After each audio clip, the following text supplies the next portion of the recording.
Hi, crafty friends. Have you guys seen those cute little bicycle welcome signs at Dollar Tree? Okay, so I bought two. I really only needed one, but I also got these little, oh, they're like press board, the little trucks. And this is one of those crafts where you're like walking down the aisle and you see them. First, I got the little bicycles, and then I saw these hanging. I thought, oh, I know what I'm gonna make. So I'm gonna cut the front part of them off because I just want the back part because I'm gonna turn it into like a little cart. So I just snapped that off there and then set those aside. And then what I did was they only had two of these. One of them was like a stake and the other one was the hanging one. So the stakes are much easier because you can just pull that one part off. So I got that set aside and now we're gonna make this into a little cart. So I grabbed out some craft sticks and I cut them down. I think I did I think these are like 2.5 inches. So that's about how wide the cart's gonna be. And I did, one side and then I attached the other and then I will put another side on it as well. And the nice thing about this is, you guys, when we're creating our own little things here, is that we can make them any style we want. So if you wanted it to be wider, you could.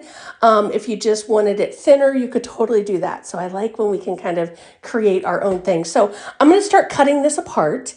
And I left the bicycle seat on it at first. I ended up taking it off in the very end because I was like, I don't need this part. But what we're going to do is eventually we'll take that off. But I'm just kind of like snipping off all the pieces that I don't need there, and then you can see at the bottom what I do need. So I'm going to put a coat of black on this. I want to end up using some distressing spray once I get the whole thing put together, so that it's kind of like looks super aged and almost kind of rusty looking. So you'll see what we do with that here too. So once I've got everything painted inside and out, I'm going to paint up the little bicycle here. I'm not going to paint the flowers. They've already got a little distressing on them. But I am going to put a bottom in this. So you guys, I just grabbed two of the faux Jenga blocks and a piece out of an old cereal box, and that's just my bottom.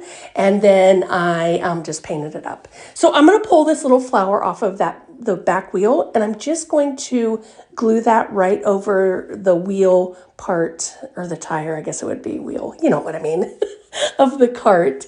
And then I just used my little snippers here just to kind of make a little indentation that I can glue the bicycle wheel handle-ish thing into. And like I said, I ended up taking off the little seat. Totally didn't need that. So now here's how cute it is. So we're going to distress. And I went super heavy-handed with this, you guys, because again, I wanted it to look like it had been sitting around for a while and was a little bit rusty and a little bit, just aged. So you could totally leave this part out if you didn't want to. But again, we could paint it however we want. But I thought, oh, I've got some of those little cotton pieces from Dollar Tree, and I put those in the back, and I just think this is the cutest little thing ever. So you guys, thanks so much for watching. Don't forget to follow the page for more.